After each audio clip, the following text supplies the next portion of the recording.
Good afternoon. Making sure we've got as many folks rounded up in here as we can. Welcome to the cybersecurity panel. We have a lot of great speakers up here today, and I'm going to absolutely let them do the majority of the talking. But I'm Nicole O'Brien. I'm with Dynetics, but I'm also here representing Cyber Huntsville. We have Jamie Miller with us. He's President and CEO of Mission Multiplier. Dr. Dan Shepard for Chief of Information Assurance and Information Technology Branch and Control Systems Cybersecurity for the Corps of Engineers. We have one missing, which we will let you know if he slips in. Jonathan Pettis with Dynetics. He is our Director of Cybersecurity and IT Solutions. Jonathan Hard, CEO.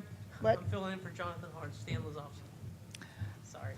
I got to fix your email address in the Cyber Huntsville list. Speaking of Stan Lazowski, who is from H2L on behalf of Jonathan.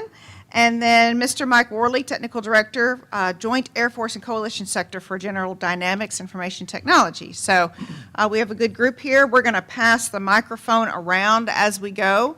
If you have questions, so I'm going to ask an initial question, and then let's just be conversational. So jump in. And I'm a bit of a speaker. I can talk loud, so I'm going to actually sit at the end of the table, but if for any reason you can't hear my question, you let me know, but I'm pretty good at projecting. So any questions initially for the group that's up here? All right, there's. All right, so we did do a little bit of coordination to make sure that we had topics of interest to you. So I'm going to start with the first one here.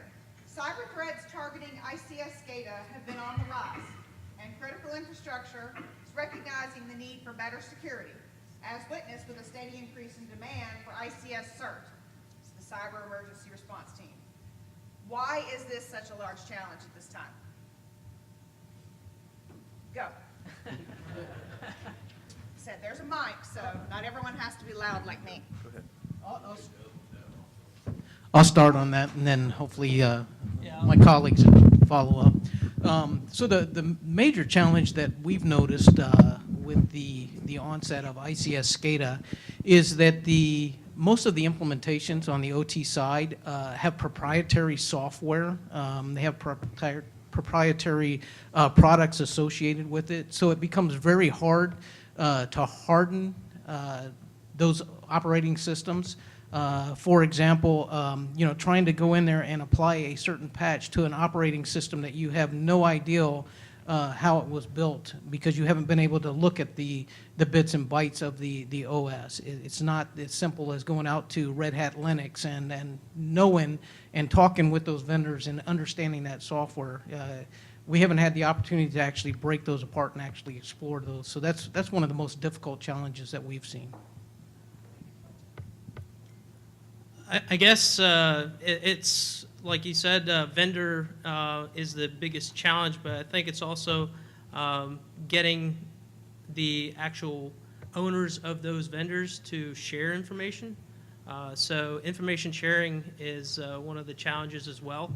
I think the fact that not a lot of companies or industries want to share their dirty laundry, and that's one of the reasons to try to get people to show what's going on or self-report, even though right now I think every single state has a law requiring a breach notification, but normally there's still loopholes because it's normally tied to PII, and industrial controls really don't usually have PII associated with them. So I don't know if anyone else wants to add. Yeah, I would say, certainly the sort of specialization and the fragmentation and sort of unique functions of this kind of technology it makes it different than, I think one big mistake is to think about it just like we think about IT security and cybersecurity from an IT perspective. And so I think, and by the way, my background, I spent 27 years at NASA and spent most of that time in IT as the CIO at Marshall Space Flight Center before I retired. And it kind of reminds me of the way we, sort of the struggle we had within NASA of sort of thinking through the technology we used for our mission.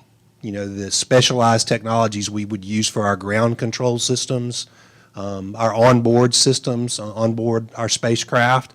And so as technology evolved, more and more we were using really some commodity technology to manage that and leverage that commodity technology. And as we did that, it created more risk for that very specialized mission kind of capability.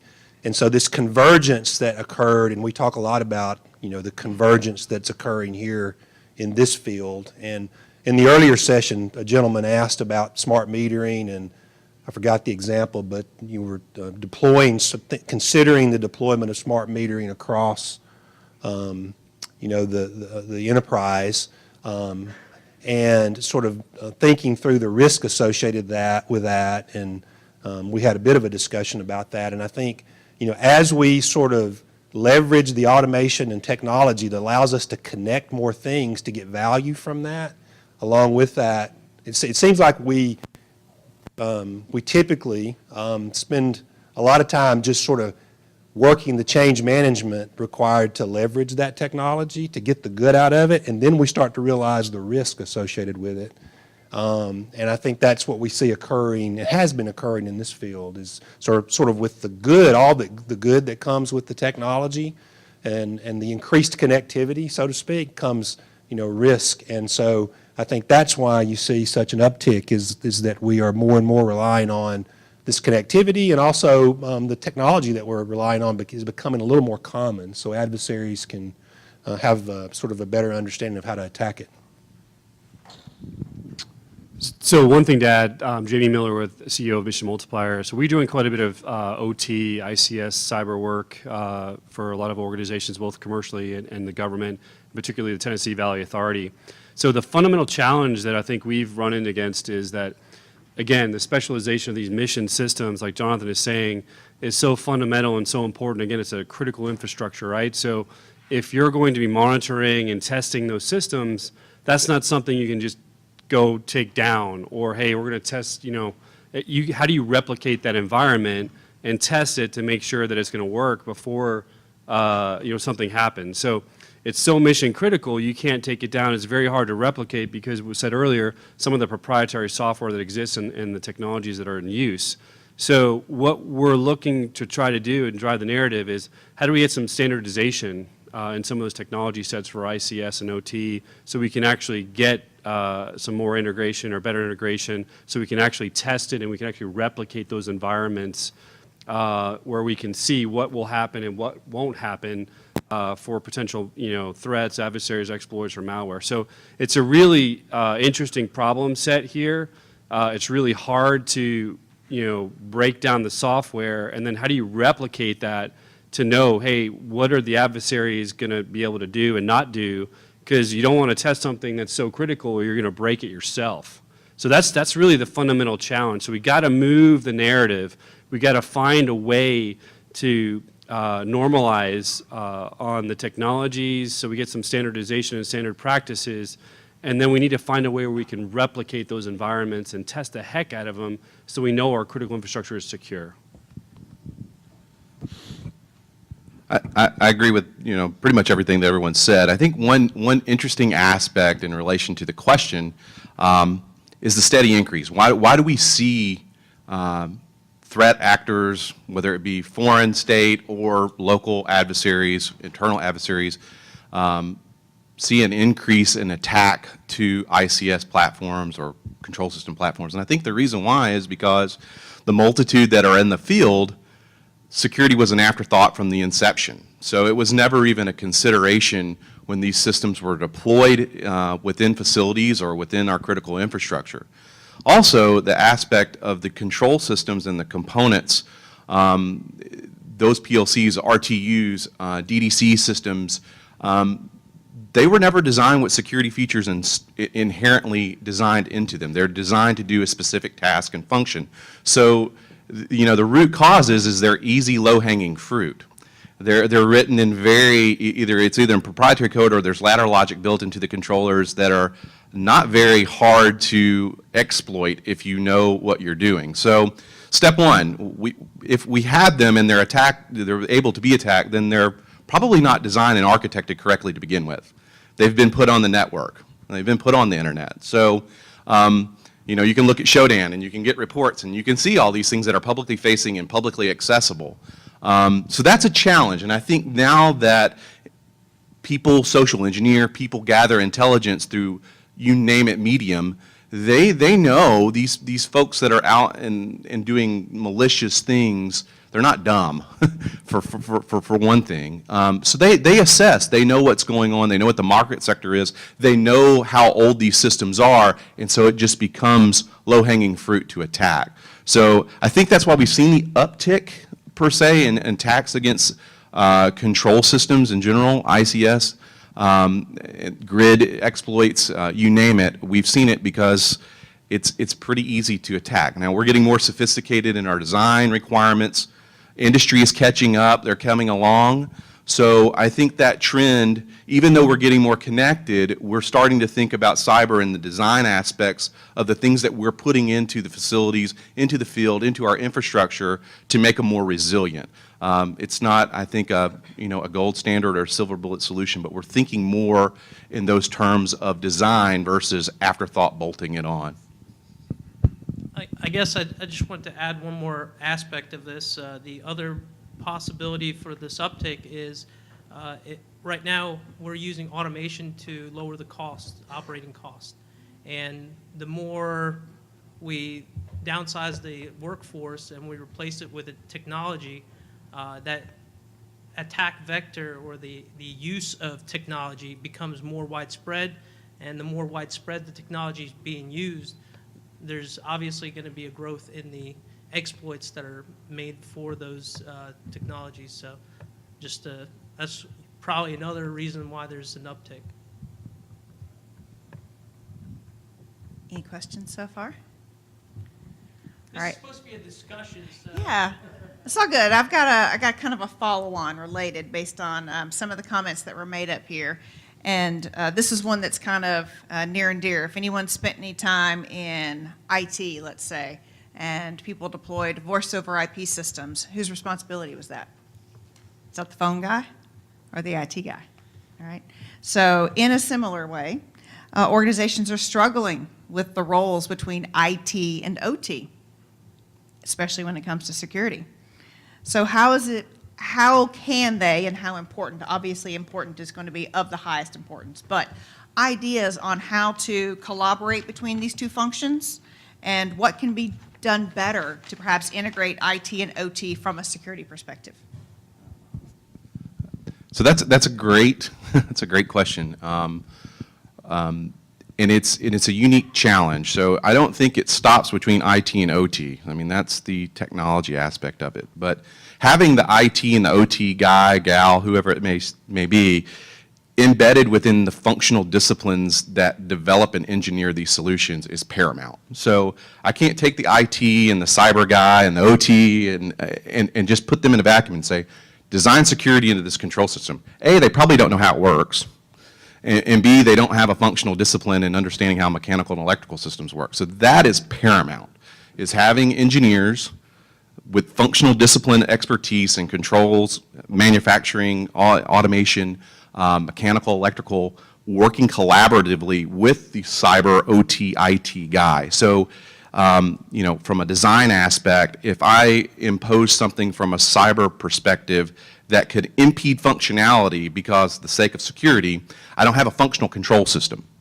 So first and foremost, that's not what, that's not the outcome we shoot for. That's basically a self-inflicted denial of service. So you need that manufacturing, you need that mechanical, that electrical that can tell you, here are my parameters, your left and right thresholds of what we can do, still meet security at the most practical and pragmatic means possible, but not impede functionality and manage that risk. So I think that's one step in breaking the barriers of it's all the IT guys' problem to solve, or it's all the cyber guy or the OT guys' problem to solve. It's mechanicals, electricals, all these functional engineering principled folks that have degrees in those subjects to kind of bridge the gap and bring them together, because you definitely need a translator. And that IT, OT guy is the person who does that along with those functional engineers. I think it's a great question as well, and I'd say, you know, it's such an important topic, because I think one of the challenges any organization has from a cyber perspective is just the bandwidth to go tackle the problem. And this is not just true for OT. This is true, I think, in cyber in general. I suspect all of us would probably agree that if we've worked in different industries and across organizations, one of the commonalities you see is food fights around control. Who's in control from a cyber perspective? You even see the federal government tends to respond every so often with sort of a regrouping around how do we address this problem and create a new centralized function that will now be in control. And unfortunately, when we add that one, we usually don't take others away. And so, but I think every calorie we spend on trying to sort through who's in charge is one less calorie we can spend on the problem. I'd say that the alignment of the OT, IT group and the, however you wanted to describe it, in my experience at NASA, we would say the mission IT group. I think in DOD you will talk about people that are responsible for weapons systems cyber. A lot of the skills, I think, from just a sort of a practice perspective in terms of algorithmic thinking, problem solving, those are common. I think, however, some of our best resources are those that first understand the actual essence of the mission. So, for example, control systems engineers, I think, really make good ICS cyber resources. In the IT world, a Linux OS administrator actually has the best chops, I think. I see so many cases where it's great to go get training in cyber, that's really great, but I think people that have a grounding in kind of the endpoints, the things you're trying to protect is really important. So I think there, and I think also I would say prioritization of who's giving the individuals their assignments every day is really important. Because, you know, what do you do if at the same time your email server's down and your process historian's down? You know, if you've got one central group that's trying to respond to that, you know, that's a tough call. And IT tends to be a support organization, so they might run toward the email server. We know where OT would run. So I think from a risk perspective and a mission perspective, it's important to think through kind of how you're structured in terms of responding to priorities that really affect the mission. And so I think a segregation of duties is still a reasonable approach, but I think there's no question we need to have better connectivity between the two functions. Yeah, Jonathan, you hit on a point that I was going to mention on. In the Department of Defense, we run across this problem all the time. We have IT and OT, and it becomes balance. You have to figure out what the balance is, and as Jonathan said, it's the mission. I would tell all my IT guys that used to work for me, if I get rid of all of the operations, if I get rid of all the finances, then what do I need you for, right? And when you think about that is, IT is there to support the operational mission, to Jonathan's point. So it's balance across them. You have to find a common vision. I guarantee you every cyber guy out here can sit here and say, 100% guarantee I can harden your network and I can make sure it never gets hacked. Of course, none of your operations are going to work. You're not going to be able to balance. You're not going to be able to do the job. So it's understanding both mindsets and working together to get that balance and understanding the criticality that the OT is trying to solve for their mission partners, their stakeholders, for the people that they're having to deal with in the energy world, you know, getting power out to the critical infrastructure, getting power out to the homeowners, getting to commercial businesses. I mean, getting all of those factors into play and then putting an IT system in place that is balanced between the risk of the actual cyber attacks and what operational mission I have to do. So to say that, you know, we can put systems out there to stop any kind of threat vector? No, not if we're going to continue the operations. But what we can guarantee is visibility, right? Being able to see what those areas are coming into the operational network. So working with my mission guys, working with their mission systems, I kind of get them to understand what endpoint security I need to put on the system. What kind of nodes do I need to do to help them understand and keep their mission secure? So when they understand what we're trying to do without trying to lock out the total systems, then it becomes a balance and an understanding. And then the IT guys understand why they can't just shut off ports and protocols and knock systems offline. So just to pull the thread a little bit on that, so phenomenal insight. So one of the fundamental challenges in this, and a strong recommendation that we would have, having been involved in this for a while, is because there's really a fundamentally governance issue. You have these two camps. They don't, everybody's kind of finger pointing, hey, who's got what roles and what responsibilities. So what we found is really fundamental to this is really understanding those mission priorities. What are those mission priorities and essential key business functions or mission functions? What's the IT infrastructure and systems that support those business functions, and understanding the integration points between the two. And another way to say that is to conduct a business impact assessment. This is one of our #1 recommendations that we have in dealing with clients is, hey, we have a lot of conflict right now, but a lot of that conflict is sourced from not having an understanding between how IT infrastructure supports those mission functions, those mission processes. So if you can do a thorough analysis, do this business impact assessment to say, hey, I have these critical functions that are fundamental to our mission, but without the IT support, this is where the issues are. But if you can bring that to light and share that and actually have the key stakeholders involved in that assessment and that process, you're really going to get a better understanding. You're going to get people to really understand, hey, why do we have this challenge and how do we need to work together in a more informed way?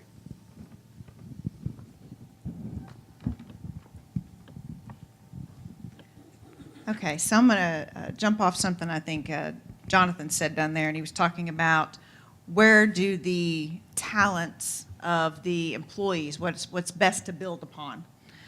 So if you're trying to look at bringing on people, and we know in Huntsville sometimes there's a challenge in finding the right folks to fill positions, which is a blessing and a curse. So as things are growing out there and government needs people and contracting organizations need people, when you're looking at the critical infrastructure market, IT, OT, what are some of the skill sets and things that you may be looking for? Because I don't know that I can open a book and select an OT person right now, but if we're going to identify a good candidate or we're going to grow our own, what are some of the things that you think are important skill sets and knowledge sets that these organizations need to, or these individuals need to possess, especially in terms of how we're just discussing how the organizations need to work together? So I assume there's maybe a little bit of knowledge overlap, at least for an appreciation of what the other one does. That seems to be a classic problem. But if you could share a little bit about how we could grow our own or identify good talent. So as far as finding talent, obviously a lot of people kind of in the business world look at certifications. Certifications sometimes aren't a great tool, but it's a start. As far as on the OT side, you have ISA certifications, where it's specifically geared towards SCADA. And I know for Southern Company and a lot of the large TVA, I don't think TVA is specifically, but Southern Company is on the SCADA certifications. But on the one thing that is shared across is having a baseline knowledge of networking, computer science, building on those things that are taught in school as a starting point. But really, any of the industry, it's what are the individuals doing on their off time? Are they spending time learning about different OIT devices at home? Are they doing anything outside of the regular curriculum that's in school? Because one of the things I've noticed is the universities and schools provide a good theoretical knowledge, but that hands-on knowledge is what's really needed in the workforce. So trying to find individuals that take the time to look at it from an actual hands-on experience. I know some of this technology isn't cheap, but Raspberry Pi is fairly inexpensive to actually start tinkering with, and there's plenty of other devices that you can play around with, whether it's IT or OT, and that builds that same baseline skills level. So as a business owner, I really resonate with this question because it's very, very hard to find the right talent, and it's a difficult one. So, I actually have a very simplistic view of the world on this. So because things are evolving so fast, yeah, certifications are emblematic of some insight and awareness and knowledge. But what we try to do in qualifying potential candidates to run these OT, IT integrated projects is really looking for people that are critical thinkers, that people are willing to go outside of their paradigm. So, asking people, because if you get somebody who's been a network administrator that they're, hey, this is my IT view of the world, or I have like an OT mission ops view of the world, that's not who you want. You want somebody that can open the aperture and really be a little bit more broader in their thinking. So we actually do a lot of scenario-driven interviewing and engagement with potential applicants. So we give them real-world scenarios and variables and actually talk through how would you handle this. And it's based on some of the engagements and past precedents that we've had to overcome and get to see how they think. That's really fundamental to the challenge here, is thinking a different way.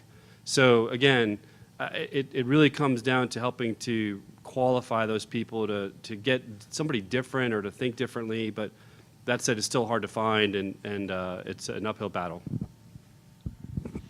Yeah, I would just add, I think, and Jamie, you probably would agree, I mean, it's a problem just to find cyber talent.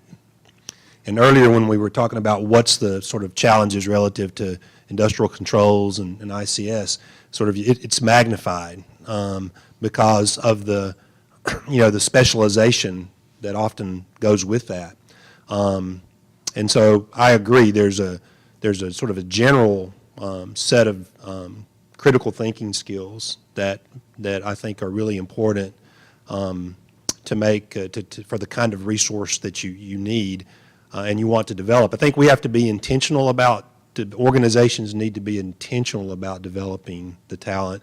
I know with my company now, and even when I was with NASA, when you went out and searched for we'd say you're searching for a unicorn. You're looking for somebody, you're a really good cyber person, typically is looking for somebody that sort of meets their standard. And the reality is we need to be looking for people that have, a certain set of characteristics. I think one is, and somebody mentioned it, kind of what I call a lifelong learner, somebody that enjoys the kind of work, the kind of problem solving involved. I also think, and this sounds like I'm contradicting myself, but you need somebody that's a good critical thinker, a really good technical person, and they also need to have good relationship skills. That narrowed things down tremendously. Communication and relationship skills. Because I think particularly in this area, and I see it even at Dynetics in the manufacturing that we're doing now, we've become much more of a manufacturing organization. And so I was talking with our director of manufacturing about this issue not long ago, and he said there's a certain kind of street cred you need to have to come into his group and to start working with his team on how to secure it. And so, just a general kind of flasher computer science degree into the crew that you're going to be working with probably is not the right strategy. So I think also to be effective, there's kind of a sort of a sense and awareness of kind of how you need to work with the team that exists. And so I think that's important as well. I have an observation here I'd like to make, please. Nothing sharpens the mind like a competition. And if you haven't been involved with the CyberPatriots competition, it is an excellent way to build a talent pipeline through the local high schools. And at Siemens, we've sponsored a CyberPatriots team at a local high school and donated equipment and had manpower come for mentoring sessions.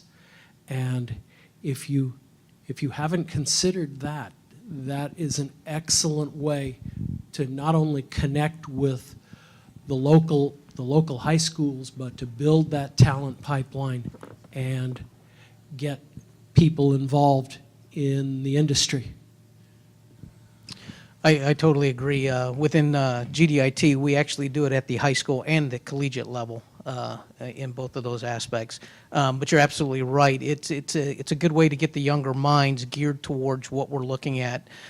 With that said, you know, understanding that in today's society, unlike most of us probably on this panel, we didn't grow up with, you know, AI, machine learning, the technologies, and the generation that we have today, this is a norm for them, right? So it's for them opening up their minds to the AI and the machine learning that's out there it's a natural phenomenon, and we actually see that when we actually do the boards. But I wanted to hit on the other thing about talent. I'm a firm believer in certifications, but as a member of Csquared. But the one thing that people have to realize is not one certification fits all. So it's actually finding the right certification that actually fits the work you're going to do. But within our business, what we've decided to do, because you can't just go out there and pick somebody off the street. If they're that good, everybody else is trying to pick them. So we started internships. We do a lot of internships, getting individuals in there to actually learn the business. And then that gives us a chance to know them as well as them knowing us, and then we can make them a job offer coming out of school. So we've already got them built into the culture, we already know their work ethic, and we don't make the mistakes early on, or nor do they make the mistakes, and they can know what they're getting into before they actually go at their job. And the second is, which we all have a big problem with, is growing within. We have a lot of talent within our own organizations, and these IT engineers are looking for growth. They're looking for other things to do, and so that's another aspect that we actually look for getting talent. So I guess I have a different perspective than everyone that's in the industry sector, because I work for the government. So I'm limited in how I can recruit talent to a degree. But I think the biggest hurdle from the government side, and what makes, especially within our command, within the Corps of Engineers, is you got to learn how the Corps of Engineers works, first of all. You've got to understand what their mission is and how we deliver facilities. So now you're taking not only the cyber guy that's got to conform and understand a control system, he or she has to also understand, oh my gosh, I've got this acquisition that has these constraints, and I'm supporting this, and what is design bid build? What is design? I mean, like, you start throwing so many curveballs at these guys that they've got to be able to understand the parameters in which they operate, or they're not effective either. So that's a huge, huge, huge challenge for us. It's a 3-year investment. I mean, I can get cyber talent. I can find really, really, really smart people that want to work for the government, that kind of like that sense of security, so to speak, to a degree. The challenge is getting them in the organization, understand what the organization does, understand how they interface with other things within the organization and its mission. And if you can't do that, then you could be the smartest guy in the room and you're never going to solve a problem. So that's a challenge for the government's perspective. And then having them work with engineers. You know, most engineers are very introverted, unfortunately. Some of them are kind of outgoing, but getting them to work in dialogue it's difficult. But I mean, I wish I had the capacity and capability to do what Jamie's doing and have these dialogue. We're bound by every bureaucratic means known to man of how we interview folks. So that's a challenge for the government. One other aspect, I think, which is unique to the government in what we do and requirements, is the folks that we bring in need to understand what a design and construction agent is. So most of the products that we're delivering have facilities engineering requirements to them. So understand what specifications are, what criteria is, how that goes into a contract, how we do that in acquisition, how we meet our customers' requirements. So I could have a great cyber ninja that can secure anything and be uber smart and do wonderful things, but at the end of the day, if that individual can't figure out the constraints that they're working with, these other interdependencies, then they're not really effective. So I really look, when I do my interviews and selection, I look for people who have had a well-rounded background. Did they have system administration experience? Did they have network engineering experience? Did they jump into cyber from those two, starting from the help desk and see a progression, not just a one-trick pony who all I've ever done has been a Cisco network administrator. That's all I've ever done. So it kind of leverages what the other gentleman said about having that lifelong learner, and then how do we mold and create a jack of all trades that has the capacity to learn more. So that's a unique challenge from the government's perspective. Yes, Mr. Csquared, something you said in the beginning kind of made me think about the evolution of the controls industry. You know, when I got into the controls industry, early 90s, everything was proprietary, everything was closed, owned by the manufacturer. You referenced, why are there more attacks? Well, there was a big push early 2000s toward open protocol. And this also is addressing to the current topic of talent. Just interested in industry consortiums. Are they coming to you as leaders? Are they trying to get in front of this? Because I do see this as, potential threatening to open protocol. So we talk about Landmark International, we talk about BTL. Are they coming to you? Also, that could be a talent pool as well. There's a lot of good network administrators that happen to be control specialists. So just your thought on where those industry consortiums play. Absolutely. We have a lot of industry engagement, especially when we start getting into specification development, criteria development, where we reach back out to industry. Hey, review this. Is industry leaning this way? I've had lots of industry come into my office and ask me, how can we do better? What do we need to do? What do we need to think about? So there are actively, strategically thinking towards how do we envelop these cybersecurity aspects into our product lines and our business models.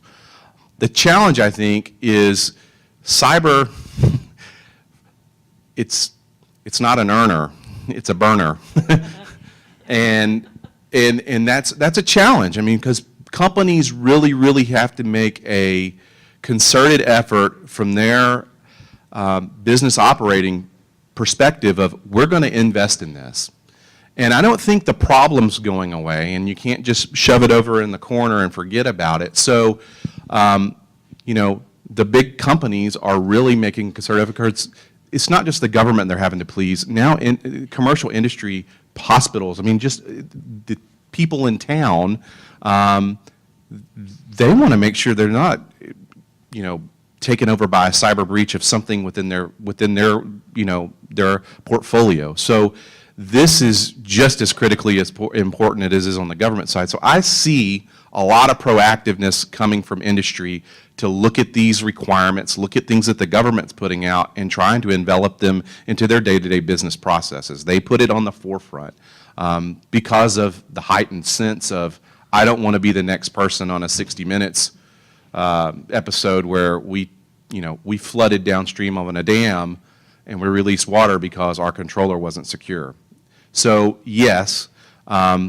Then the second part of the question, do we see things divergent from open protocol then back down to proprietary? I don't see that. I see us leaning more towards open protocol for some of the other aspects that we've talked about on the panel for a myriad of reasons. Can we integrate it? Can we take things that we already have existing on our post-camps installations and bring in new technology and integrate it to, backward compatibility? We don't want to be stovepiped to one vendor per se for supply chain reasons. So I think there is more of I guess, embrace towards open protocol on the control side, and I don't see that going away anytime soon. I'm glad you asked that question, Darren. I have a similar type question, a little bit of different caveat, different parts of it. I like the conversation about the intercommunication because that is important. Having been in the controls industry and manufacturing side for over 35 years, that's always our problem. As soon as we get out there trying to tie into the network or even just try to talk to what do we need to do because of the requirements in the spec, as soon as you talk to the IT guy or the IT guy has to talk to you, it's no. And that's really frustrating, especially when the spec tells us that we have to tie in. and then we can't perform our tasks. So I think that's a key thing that those walls really need to come down and come down fast so that we can meet those cyber requirements. The other thing, we were talking about BACnet and Modbus in the open protocols world. I trust that something is going on there. As a manufacturer, we don't see it or hear it from the BACnet groups or the lawn groups necessarily, but the government might. Hopefully so, because as a COTS, 10 to 20% of our revenue might be from the government space, all agencies. So to justify going over to some type of cybersecurity realm when that's not a large driver, it's an important driver to me because that's the place I play in, but not as a company, so to say, until the private sector starts kicking in.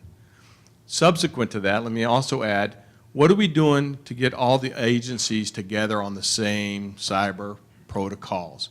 It's a pain. Again, back as a manufacturer, I've got to deal with the VA, the DoD, GSA, so forth, so on, and everybody has a different opinion, even within DoD, between Air Force and Army and Navy.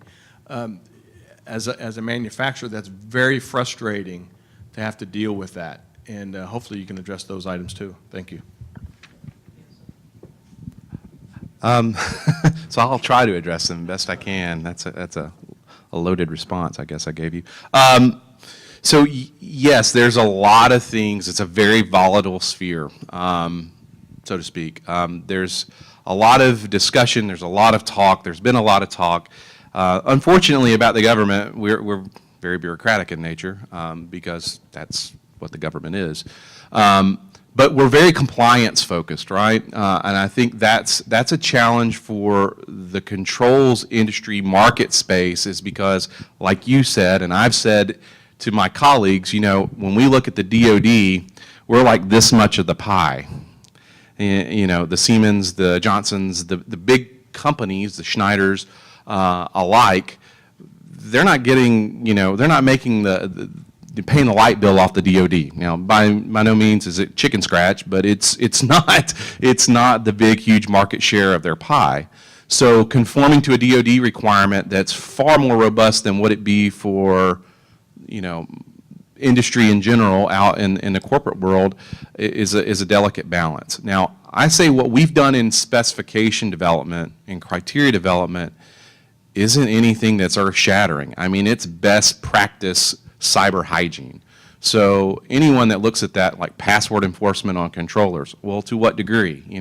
I mean, I don't think a VAV box should have to have a 15-character password and dual factor authentication, because what's the point? But if I have the ability to put a password in it, then we should, right? I mean, the simple things, putting controllers inside locked mechanical closets and putting them in metal enclosed, those are practical things that we can do that we probably never have done prior to having any criteria. So, I think, industry's looking at that, and we value industry in looking at our specifications and criteria to give us that feedback, so that we know that we're not putting things out in the street that are just absolutely not even practical to conform to.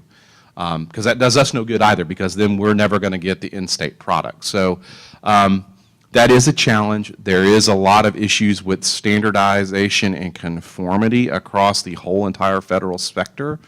There's a lot of efforts, and tomorrow there's going to be a breakout session on this. The Office of Secretary of Defense has through the Transformation Initiative, has basically tasked the government to come up with some level of, and we call it an approved products list, but it's not necessarily approved products list. We're kind of kicking that can around as to what it's really going to be called. Is it more of a known products list, or, so that's kind of TBD of what it's going to be officially called. But even that, when we look at the control sector in the market space, I mean, my goodness, one controls manufacturer may have 78,000 line items on their GSA schedule. What's in and what's out, right? So, this one's approved, that one's not approved. So now I've got conflict and integrate. I mean, there's a lot of challenges with that to standardize. I think there is getting traction in standardization of policy requirements, and that's where it starts. And that's, now that we've got criteria, we have standards, we have policies that say, cybersecurity for control systems is paramount for the DoD. It's a critical thing. We're starting to see the services adjust accordingly. Now, will it ever be what you do for the Navy and what you do for the Air Force and what you do for the Army ever be the same? Probably not. But I think there's going to be some consistency in just top-level policy. I hope that kind of addressed the question. All right, we have another question, but I'm walking up. On the panel, raise your hands if you're an engineer. And you're on the panel? I mean, I thought we were just, in the discussion, we're talking about, mildly social. You guys were talking about how the little more introverted or whatever. So, wow, 3 out of 5. We're doing pretty good then. Hey, Dan. I have a question. So my question is this. We've talked a lot about the IT, OT. We talked about the personnel, building that up. And I've been out of the game as far as being at the installation level, needing the support of those of you that are on the stage. What successes could you potentially tell us about of approaches to help the installation to understanding cybersecurity and meeting those requirements, since ESBC just came out with their mandate to include cybersecurity into their projects. This has been also going back to the energy security, resiliency realm of ensuring that there's a cybersecurity discussion up front.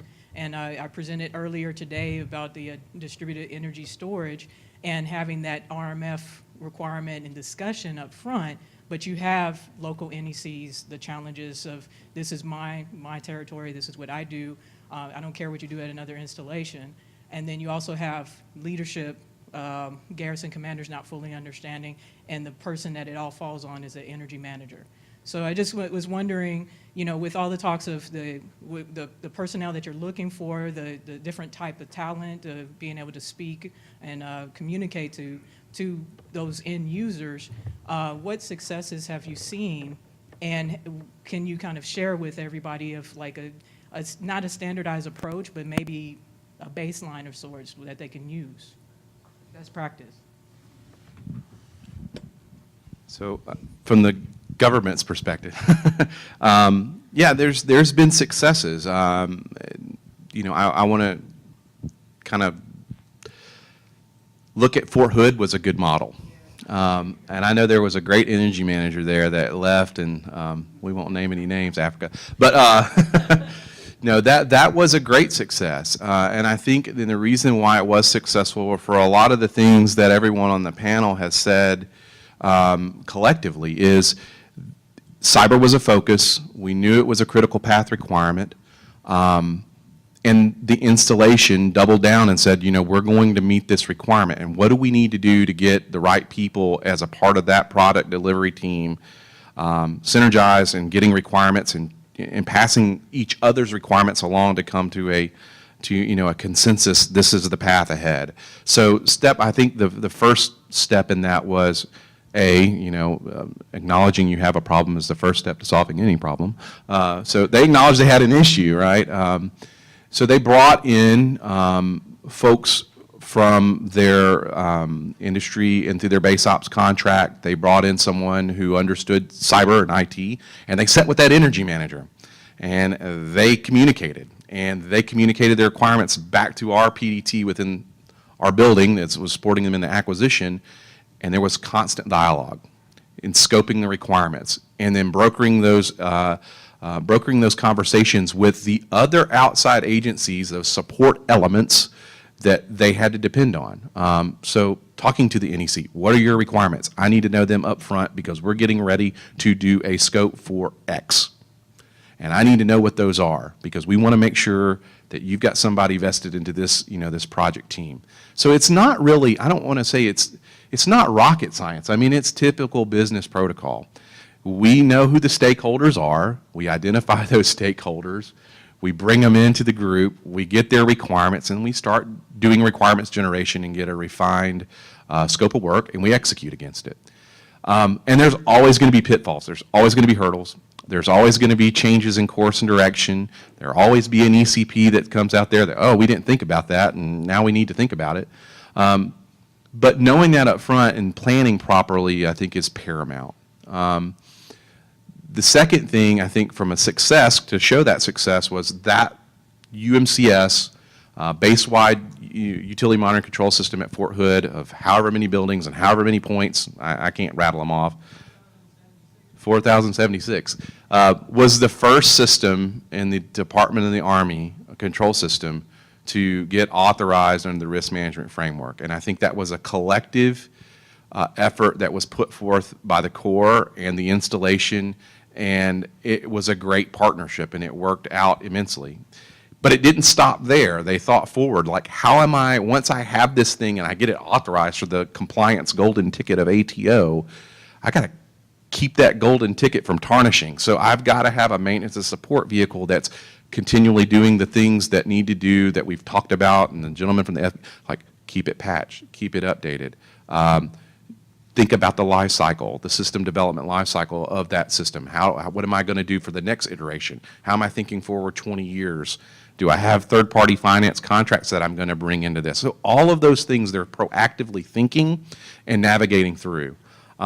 We've had great success. I mean, I'll tout things that we've done in the civil works sector of the Corps of Engineers. I don't do a lot of direct support for that, more indirect. But, you know, they've leaned forward, and they've got standard architectures, they've got standard protocols, they've got standard policies to address cyber and to push those requirements back down to the folks that are fielding systems for them. So a huge success story there, and I think, you know, collectively, industry and government alike, when we're doing these projects as complex as they are, you know, open dialogue is paramount. And understanding requirements and getting those in contractual context is so, you know, so critical for project success. Yeah, I might just add, it's great to hear you answer from the government's perspective after being retired. I'm retired for 7 months, so it's good to see you government guys are getting your act together. But no, seriously, my last job at NASA was associate director at Marshall, and the energy manager, the facilities management. For the last couple of years I was there, all reported to me, and then we reported to headquarters in D.C. And I think that, you know, from just a sort of best practice, and it sounds like, you know, what you're describing as well, kind of to move from an unfunded mandate way of thinking to really showing the business value. So every month we had a BPR, basically a business performance review with our agency administrator in Washington, all 10 NASA centers on video conference. And one of the quad charts we showed was our energy management, and we traced it to budget, you know, to savings. And so every dollar we could save in the energy management program was huge for us because it was what we call our institutional budget, and we could actually use that to meet other needs. And so over time that began to change. One, it created some competition between centers. Two, it also allowed for sort of some visibility of real business value of this.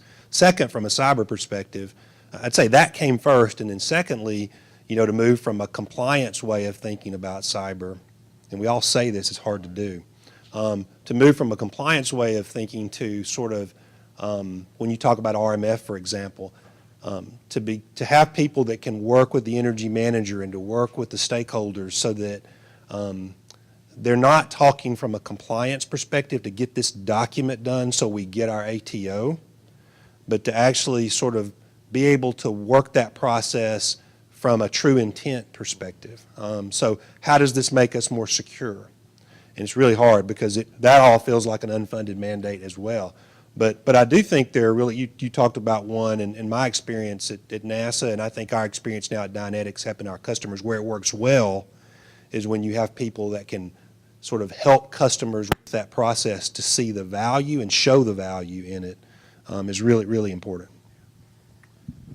Yeah, just to pull the thread on that. So from a commercial perspective, the number one successful action is to hack the system.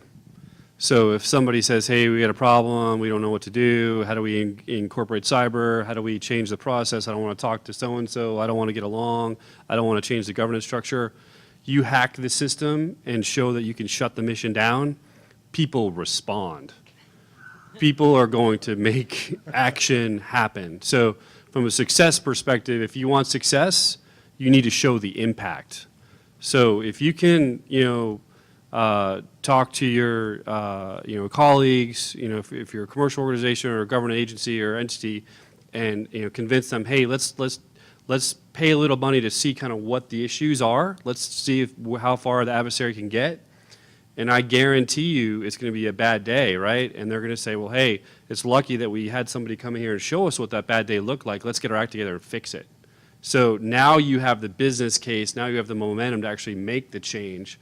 So Dan was talking about, hey, we need to know we have a problem before we can start having that conversation. That allows you to start that conversation. It allows you to start generating the requirements that you need to mitigate the risks that are there. So that's what I would recommend. So I'm going to add a different perspective from an industry partner. We all compete for contracts, but once we win those contracts, we're your partner. So ask your industry partners just to come in. It doesn't have to be, funded. Most of them, we would bring indirect partners to do education and training. We actually do the Defense Cyber Institute Training Academy, and we leverage those doctors and individuals on that academy board at our cost to come in and teach our other projects. Because like you said, RMF, it's here to stay. And fundamentally, the hardest part about RMF is we were so involved in DICAP, and we had a different way of thinking about, how we ATO'd our systems. RMF did really not change the fundamental baseline of it. Instead of waiting 3 years now to go through the process, why not do it every day? We're sitting there, we're actually patching the systems, we're doing the assessments. Why not update the paperwork as we're going? The biggest part from changing from DICAP to RMF, though, is understanding the language. In DICAP, we always said CNA, right? But when we went out and assessed the systems, did we actually do a certification? No, we were actually just doing an assessment. So coming back to RMF, they're just bringing language in line. We're actually doing assessments now.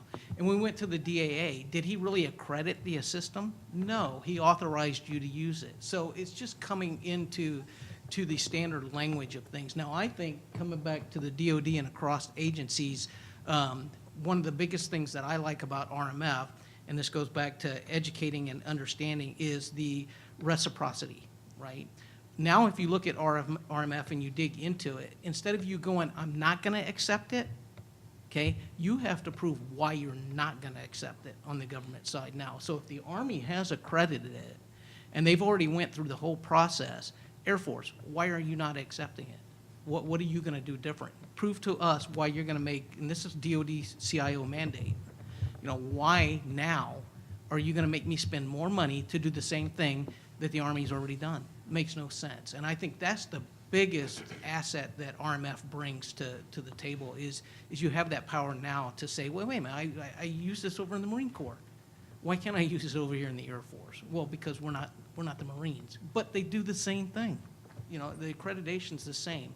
If you have an impact level, I got to put the same AC controls in there that meet those impact levels. So really understanding the education, talking to the customers, and I think the gentleman back there, IT is always going to tell you no, right? And it's really going back and saying, ask the questions, why not? And I think you have to ask the question why.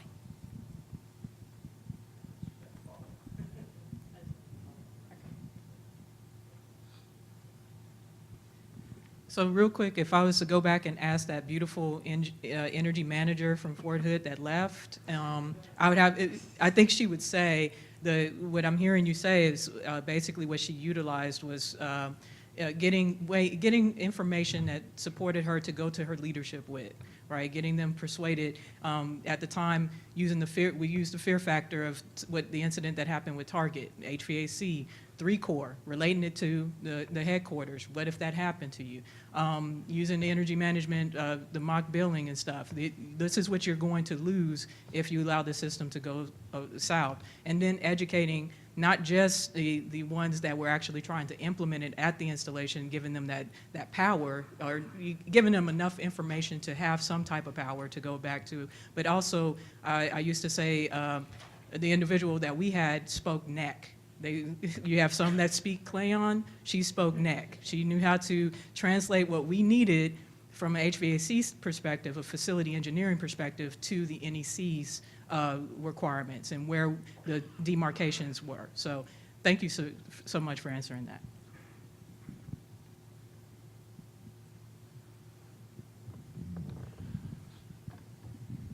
in our business, I'm seeing a little bit of interdisciplinary tension that you might be interested in. On the one hand, we've got IT development people, and they're going full speed ahead, agile software development methods. Get it out to the customer fast, minimum viable product, get it out the door quick. On the other hand, we've got the IT security people saying, no, wait, this is not adequately tested, we need to test this more. And so these two organizations are getting into a headbutting mode over just what to do, because we can't put out software that's not secure. But we have to put the software out quickly and at low cost. So we're seeing this tension between groups. And I'm just curious, do you have similar experiences?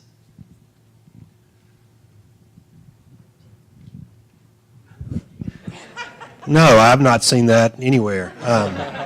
No, I think that you describe, I suspect we all sort of see that. And I think that's where you see the emergence of ideas like DevSecOps, because the reality is the sort of, and I thought where you were headed with that was the tension that also exists relative to sort of what you see in a consumer-based IT market versus like in this energy sector with or with our industrial controls systems, because just like with my experience at NASA, the systems that we use to manage, you can go just right across the street here and 24/7 operations of the International Space Station is taking place.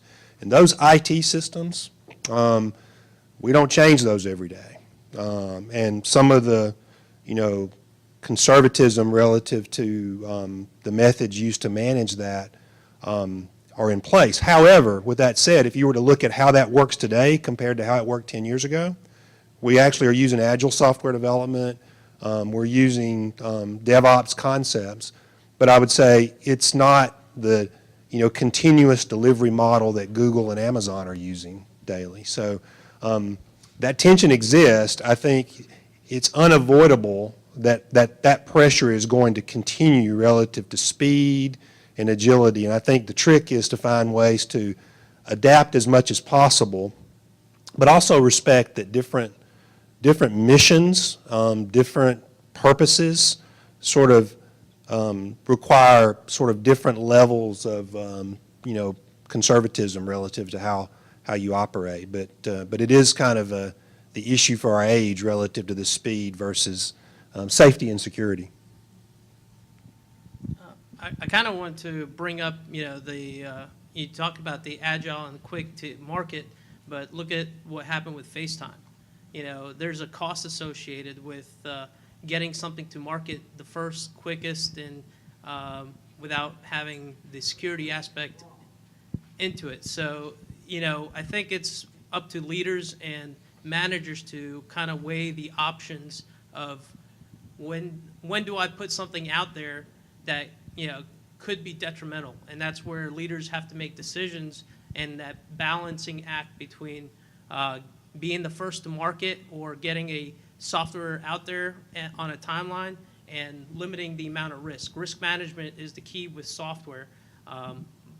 Bottom line is there's very little software assurance processes. We have HP 45, but we have tools that are set up to scan, but that kind of limits, as far as the proprietary. I think previously we had a discussion about open protocol. I think that's the key to where, you have a level playing field, and then it's just a matter of how you use that protocol for whatever means you need to as far as develop. Yeah, I think, the paradigm in the control system sector of agile software development, all those things are sound principles. But then when you add the additional back end of having integrated hardware of which that software manipulates and controls and monitors, adds a whole nother level of complexity. And I think Jonathan is spot on. And like when we have mission systems that are in orbit, we're not going to have the the velocity of constant patching and constant pushing. Like, we get them stable, we get them in set baselines, and we look at them. It's not that we forget about them, but it's not on that same volatility as what we would have in a traditional IT delivery method because of that integrated hardware piece. So, factor that in too as well. I mean, that's a challenge in the control system sector of, we're buying these systems. It's a huge capital investment, a large capital investment to bring automation and to do efficiencies. But if I have to rip out the back end and the hardware every time I want to get a new software gadget, then I'm really not getting any value just for the sake of having whiz-bang things on software. So it's a balance. I think it truly is a balance. The consumer sector is making a 20-year investment on an automation platform. So, I mean, they're not wanting to rip out the back end constantly just for the sake of software assurance. But it is very critical from a cyber protection aspect of having secure code and having secure applications. But there's a cost benefit to every decision we make in that sphere, and so how do we have that balance of managing risk and what's pragmatic and practical? Yeah, and I would say on the Agile side, when you look at the manifesto, it never said, oh, omit doing security. I mean, that was never written into the manifesto. I mean, we've done iterative, we've done waterfall, we've done all kinds of different iterations of software development. Agile was another form, but in nowhere that, and I would challenge you to find out where it said omit security. It doesn't count anymore in Agile. So, the rigor, that discipline still needs to take place. It's a matter of how much. You mentioned HP Fortify. HP Fortify is very robust, takes a long time, it's great for waterfall, but there are other tools out there to help with those situations, and it should never be omitted. It's just a matter of discipline and processes. All right, I'm going to play off something I heard. So Africa made a comment about getting attention, right? You said you tied some things back to maybe non-traditional ways that other people had felt the crunch of security, like through HVAC, you mentioned Target. And then Jamie, you said you want to get their attention? Show them, right? That's my favorite one. Show them. So one of the things that I know has been a topic around town lately has been the sharing of information between government and industry, sharing cyber threat information and the benefits that can be gained from that. So I wanted to kind of ask the panel about what are other ways, maybe other bits of information, other kinds of things from a collaborative perspective that would benefit both government and industry, and again, specifically about I know the cyber, it's not experiment, but the cyber work that's going on right now.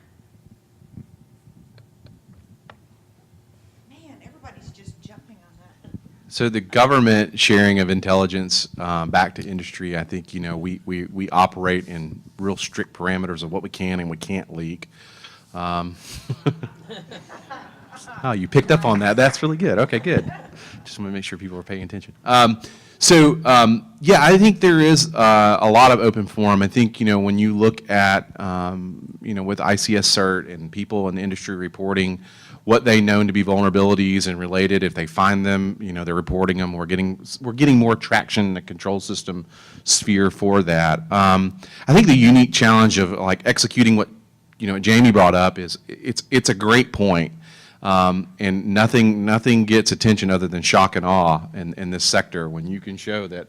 Hey, what do you mean? You just what? It's kind of like that Allstate commercial. The guy's like, what? And he's breaking into the car.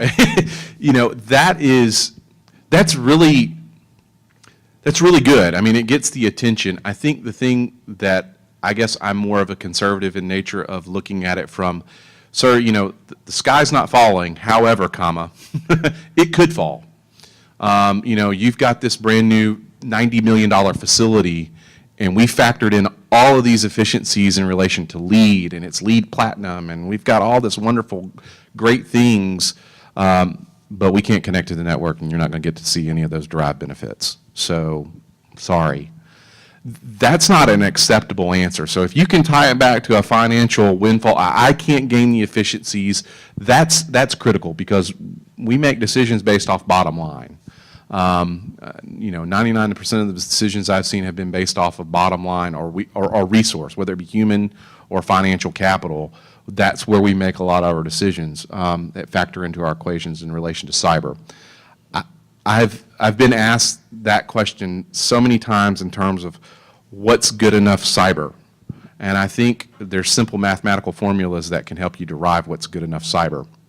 You know, the annual rate of occurrence, the annual expectancy of loss, and you define that, and you can figure out what's good enough cyber. I'm not going to spend $500,000 to lock down something that never gets hacked, never is connected to the internet, never is connected to an operational network, because the potential of it being exploited is non-existent. So balancing those things from a financial aspect, money is not an inelastic commodity.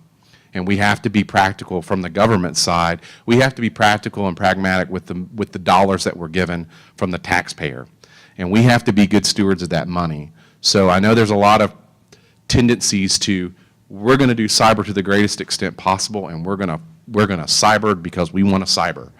But at the end of the day, you know, what am I taking away from a mission capability because I focused all my intent on cyber?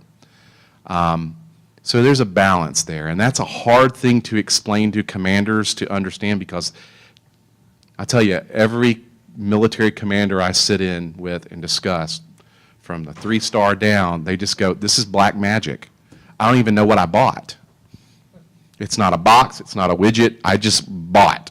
I've got this ATO and I've got to get it. So, you know, showing the mission impact, showing the financial impacts of not doing this reconstitutes that burner into a savings, because you're going to pay for it now or pay me later kind of mindset.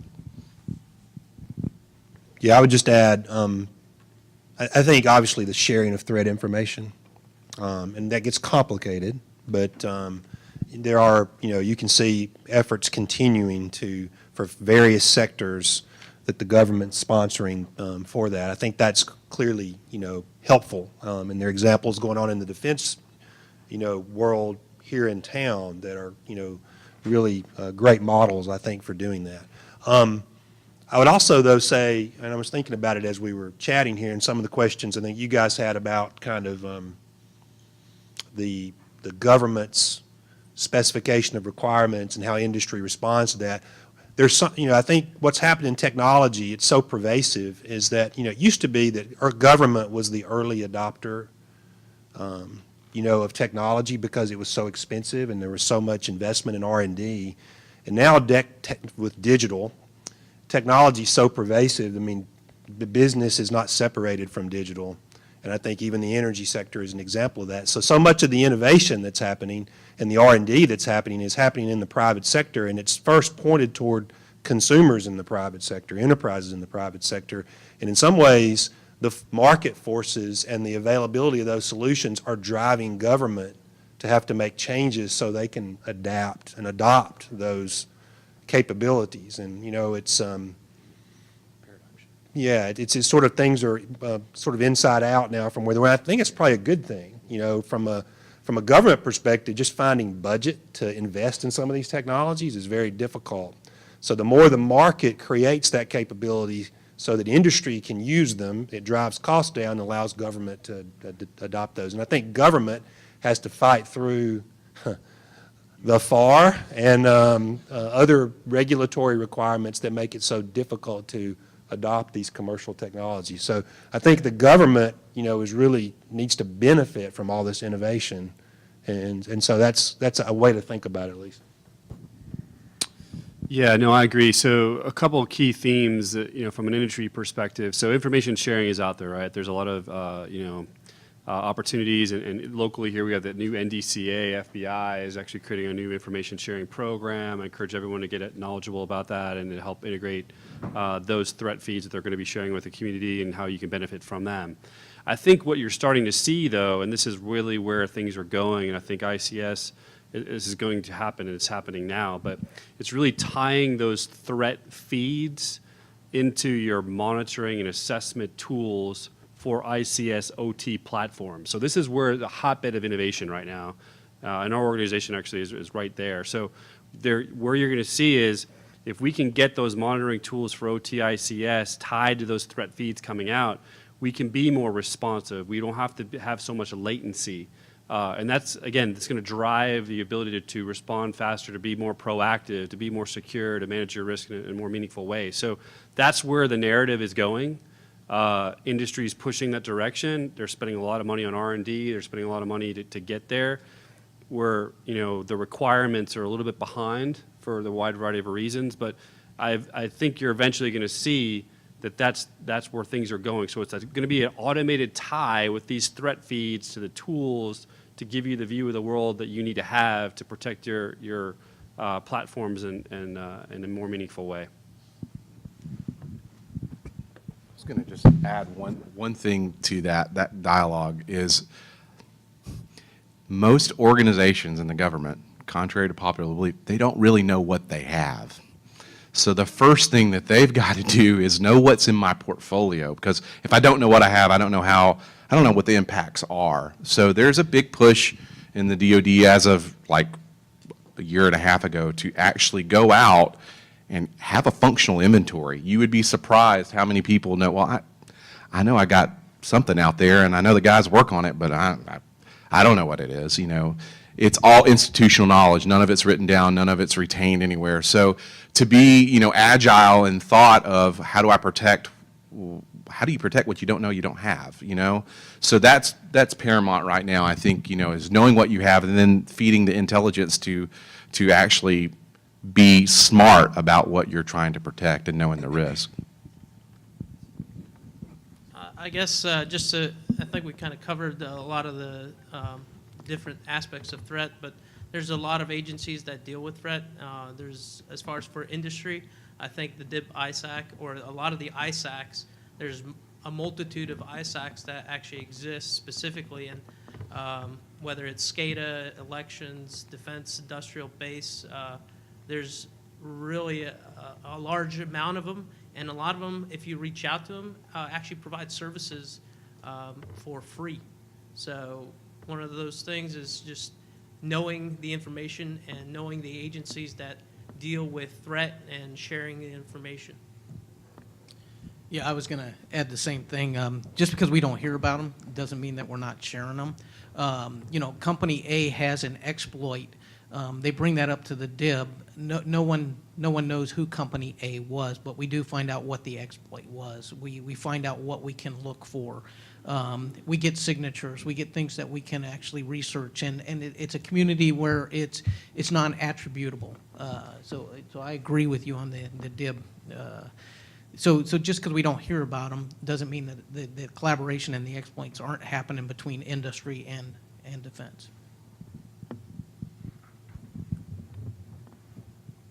I knew what I was about to ask if there were any questions. Hand one up.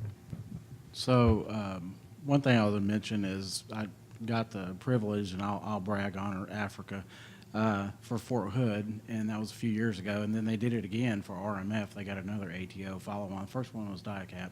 But that had, in my opinion, had everything to do with the collaboration between government and private sector or industry partners, including the Army Corps of Engineers. Without that, I think we've been doing compliance-type accreditation efforts for 15-plus years. So way back, I'm dating myself, DISCAP to DIACAP to now RMF. They don't all go that robustly.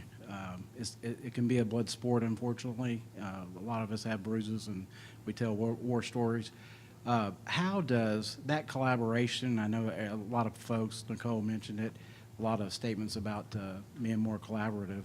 How do, realizing that the government, especially the government sector, has confidentiality parameters, restrictions, how does a group like, say, Cyber Huntsville, Energy Huntsville, what can we do to improve that type of forums like this, but also the gentleman from Siemens, I think, mentioned capture the flag type competition of how that can draw out good talent and also give companies that are not as big as the Siemens or GDIT and so forth, even the government, it can help bring talent to bear and get young people, even at the high school age, to pursue a cybersecurity education and career.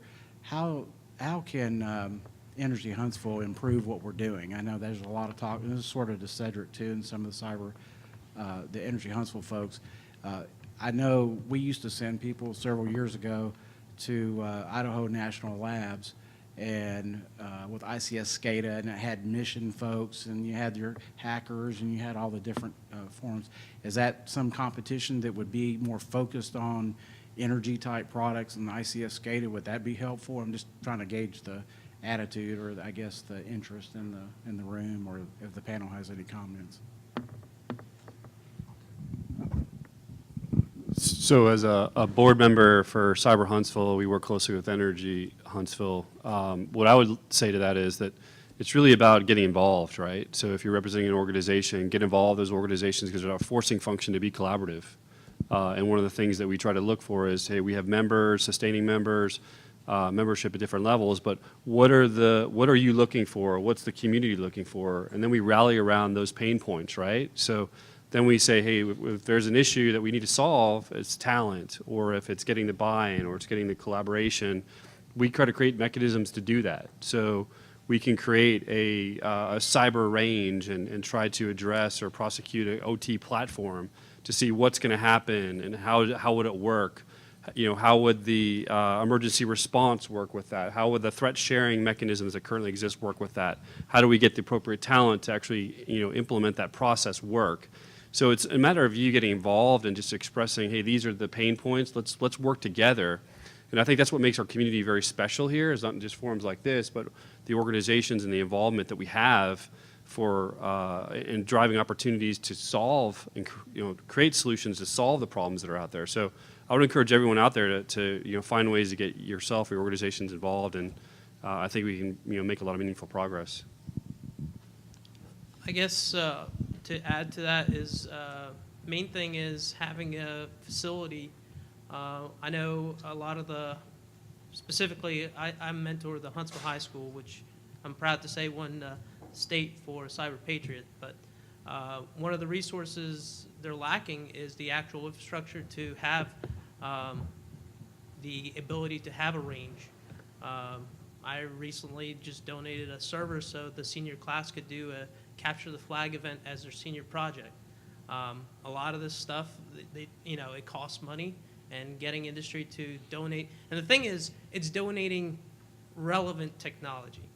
So one of the things that they've donated or they've had is old servers, something from DRMO that is pretty much obsolete, and one blade today could replace a room worth of servers that's from even the early 2000s. So just being able to provide the resources that's relevant to the type of exercise or the type of event you want to train and exercise in. So, those Siemens or Rockwell PLCs having an actual infrastructure set up and have it working for some sort of test, then you can get the students involved, whether at UH or any of the academia venues. Yeah, and I would say just from an industry perspective and working with the community, there's a lot of, we do a lot of work with alliance partners, AWS, Google, Microsoft Azure, so not even having the infrastructure, corporations like that are willing to invest into actually communities. But it really boils down to what you said down there, is we have to know what the issues are, what is the interest. Too many times you don't want industry to force things on a community. So it's really getting the community to open up as well to find out, what is their passions. I think the gentleman was talking about the high school. There's different events within IT, not just hacking and so forth. There's actually, did you put it, defending the flag as well as capturing the flag. So there's different events, and finding out what the passions are is where industry can help.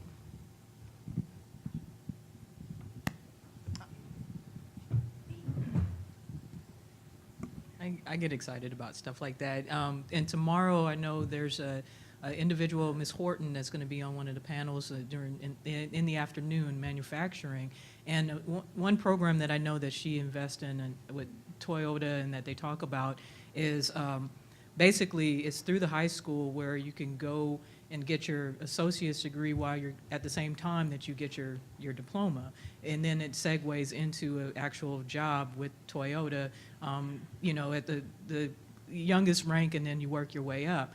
Is that something that you know, the industry would look at as far as cybersecurity, because there is a need that's growing, it is very diverse, you know, and then going into the energy realm, the more innovative we become with saving energy, the more need we need to develop on the cybersecurity side of it. So is there something of a path like that? I know my son's school, engineering, has a program where he gets involved with the class his sophomore and junior year, and by his senior year he gets an internship, things of that nature. Is that something that industry is looking at as an investment strategy of sorts?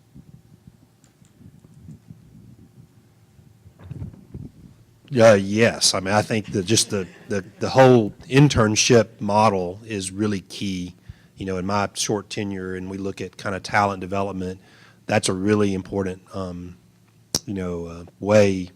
And I think we have to be really intentional about, because you talk to young people about their experiences, and, you know, you have good internships and not so good internships. And so I think we're all learning, you know, given the sort of precious commodity that these resources, these people represent in terms of talent, that we need to really be thoughtful about the kind of opportunities we give them when they intern. And I think cooperation with high schools, at the collegiate level, even junior colleges, you see, and not a week goes by for me that I'm not contacted by a university or a school, looking to sort of ask that kind of question. How can we partner? And so I'm encouraged by the amount of those kinds of activities that are occurring. It's clear that there is a recognition in the cyber world. Now, I think maybe one thing that we could really kind of also make sure we're focusing on is that we don't forget the focus to include, you know, the industrial controls arena as an opportunity area to focus talent development in as well. So hopefully you all have heard of this, but the governor passed a mandate to actually send up the magnet school, cyber and engineering school here in Huntsville. So this is really, you know, in my mind, echoes the importance of, you know, cyber and the workforce development and the apprenticeship programs that are going to be part of that school. They're, you know, and being part of kind of moving that forward, representing Cyber Huntsville. We see the partnership with industry, with that magnet school and the community as paramount to the success. So we can build the next generation of, you know, cyber leadership, OT cyber leadership, that they'll have the skills and abilities and leadership qualities that they'll need to be successful and help basically build the organizations that we have in town, both commercial and government. So it's an exciting time. I think that the leadership in the community has recognized the need, and we're working to build those programs as feeder and workforce development. And so for the government, it's a little bit different wicket, I guess. But I'll say this from a human capital perspective within the federal government. You know, cyber workforce positions have been given a lot of latitude in terms of how we can hire directly into the government, not using traditional hiring practices. So direct hire authorities to reach out to talent, young and old, or, you know, recently departing veterans, to bring them into the government workforce. I've been, you know, as a hiring manager, I've been pretty successful in getting some interns. I've gotten interns through the facilities engineering community, our career program. So I've brought in an electrical engineer and then converted a guy who worked for the Navy in Spay War and turned him into a control systems cyber guy. I've hired a direct hire intern through our partnerships with universities and brought on talent that way through local internships. So internships are a very good means and method to get talent on board. I think the government participation in community events like this in an open forum with state and local municipalities and federal agencies is very important as well. I don't think, personally, I don't think a panel like this would be anywhere successful if the government didn't participate. I mean, we're the ones with the issues. We're reaching out to you in industry to help us solve issues. We can think tank all day long, but we're constrained by what we're constrained by, and we have to lean on industry to help solve some of our challenges. So this dialogue is a great means and mechanism, and other dialogues across the federal sector and conferences to kind of spread the word and get these requirements out to a forum and a community and make it publicly available so people in industry can adjust and conform and meet the government halfway on solving a lot of these very complex challenges that we have. I guess to kind of build on the discussion as far as one of the things is, the government has its bureaucracy. I guess the school system, there's part of the government as well, and they have their own challenges. So as far as with the school systems, biggest thing is, salaries. You're talking a technical base where, as a teacher, there's no incentive. So really it comes down to getting volunteers from industry to work with the schools and donate time and resources to kind of supplement some of the shortfalls that the schools aren't really able to provide. All right, we're getting close to wrap up, but help me out, Stan. I think I heard yesterday that Alabama or Huntsville actually swept the state competition. Is that right? 1, 2, 3, 1, 2, 3 in both categories that they had for the youth high school level cyber thing. So it's like, all right, pat ourselves. Well, no, not me, but pat you guys on the back for all the good work that you've done. So I want to wrap up with one final question. We've spent a lot of time focused on human capital, which is fantastic because that is and maybe that's me because I kind of think about that all the time and how we can find the right resources and raise our own OT, IT, cyber individuals that come into organizations. But I want to kind of follow back on one thing, back on energy, and it's just kind of a final statement, and that is, we know there's a cyber threat, okay? We know there's a challenge between IT, OT, cyber. Who wins? Cyber says you got to patch it, and IT says it won't work. You patch it, right? I'm going to turn it off. So we have all of these classic challenges.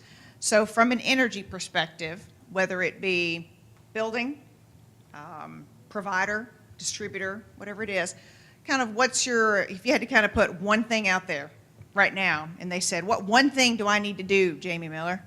You're at TVA, and they say, what is the one thing I got to do today, or that I have to start working on or planning? And I'm assuming they're not going to say, I need more legislation. Maybe they do, because they need more money. No, so nobody can say I need more money. Okay, so what's the one thing they need to start doing today to improve their security posture? Wow. So from a pure visioning perspective, saying taking money off the table, so I see this happening. I'm not sure when, but this whole paradigm of decentralization is happening, right? So we're going to move away from centralized energy grid to a decentralized grid. And so we're going to have these little mini powerhouse units of energy people can sell back to the grid and transfer that energy, and it's going to create a whole new economy, right? This is what's going to happen. It's just a matter of time. For that to really work, we have to have the IT, OT security, because we need to be able to have those secure transmissions of data tracking the energy flow across that network. So knowing that that's going to happen, and it's, there's evolution, there's technology that's making it happen today, there's obviously a policy issue that needs to help to support that needs to occur. But, if I'm, different hats here, hey, as a business owner, hey, how do I get in front of this and get technology so I can sell and enable that paradigm to shift to happen? As a government person, how do I get the policy in a way where I can enable that paradigm to work so everybody benefits and everybody wins, because it's a real equalizer, right? And if I'm at TVA, I might want to be looking for another job. So on this one right here, I would say employ an end-to-end security strategy. That's what you need to focus on. Elements of that is protect your IT, limit that vulnerability window, look at the threats, Then segment your OT and your IT. Make sure that they are separated. They're not together. Those PLCs are not out there on the network. Make sure that, that you do have not only a physical but an actual shared segmentation as well. And then I would say, protect that OT. And as part of protecting that OT, there's a bunch of tools out there, not one fits all. But within protecting the OT, you got to have visibility into that OT network. You need to know what good data looks like transversing that network. And then second, once you figure that out, baseline that so that you have a baseline of what you're looking at. And then third element is, which everybody was talking about, enforce with zero impact. And there's tools that can help that. So that's basically how I would say it. So I'd say, one, I only get one, right? So one A, B, C. I'd say don't panic, number one. I think there's a lot of a lot of issues, and it's a scary topic, but sometimes I think, especially in the media, there's a sense of kind of overreaction, because not all of the risks that we face are the same. And so I'd say, well, we got to, and this is not just the energy sector, but we got to get really good at risk management and risk assessment and communicating risk and understanding that, this is an incremental process, and so really understanding your greatest risk and where to best employ your resources is the thing that everyone needs to be able to do, because it's not, you can't solve every problem, but if you kind of have a process by which you're using a risk-based approach and your leadership appreciates that and understands that and is engaged in that, and really are stewards of those decisions, and I think that's the best thing you can do. I guess I'm more of a technical implementation, and I think the biggest thing is architecture, having the appropriate architecture for the appropriate infrastructure. I know that's a difficult scenario sometimes. I mean, most people don't realize that a vehicle is a SCADA system. It's got a CAN bus that operates your fuel. When you push the gas pedal, you're pretty much just pushing an actuator. So I think one of those things is why the auto manufacturers are looking to change that whole architecture. So for me, the one thing is the appropriate architecture for the appropriate use. So I guess mine is very, very practical information. If someone came to me and asked, I would say, well, what do I have? That's the first and foremost thing that I would want to know. What do I have? And then part B to that question is, how is it connected? And from there, all things are infinite in possibility. But if you don't know what you have and you don't know how it's connected, you don't really truly know what the risks are. So that would be my first thing if someone came to me and said, hey, what do I need to focus on first and foremost? Is knowing what I have and how it's connected. Any follow-up questions? I can see how all those are related. They really are all related. Here, one, I see how they're all related. You see, what do I have? What are my risks? How do I mitigate them? I got to monitor them, right? I gotta have the right people to watch them. I mean, I can tie all those together. Wes Weston with Train, former Marine, so I do speak the installation bit too. So that's always a red flag or a red cape when I hear it. To me, it's a requirement, right? So it begins with a requirement. Absolutely, what do we have? But what is your requirement, your mission requirement first? Then what do I have? What is the gap in between? What is the architecture I need to be able to build around it? But really, to me, it's that piece. It's getting the commanders to understand what that requirement, the sixes out there in the IT world, the folks with the OT, they all have to understand what that requirement is so you can build to it. It's not, what do I have today? Let's back it in. What the hell do I need so I can build what I need? Awesome. So, say thank you all for attending the cyber panel here, and we like to thank our speakers, that they're our panelists, our grilled folks today, contributors to this, and if you have any follow-up needs, I'm sure anyone on this panel, except for maybe the government customer, would love to speak with you about that. I know you'd like to sell to him, but anyone else here, I'm sure would be happy to help you guys out in any way. It's, again, what we were talking about, being a community and making everybody stronger by working together, whether it be, Energy, Huntsville, and some of the other organizations. So thank you all, and I hope you have a great second day. Come on. Face to face.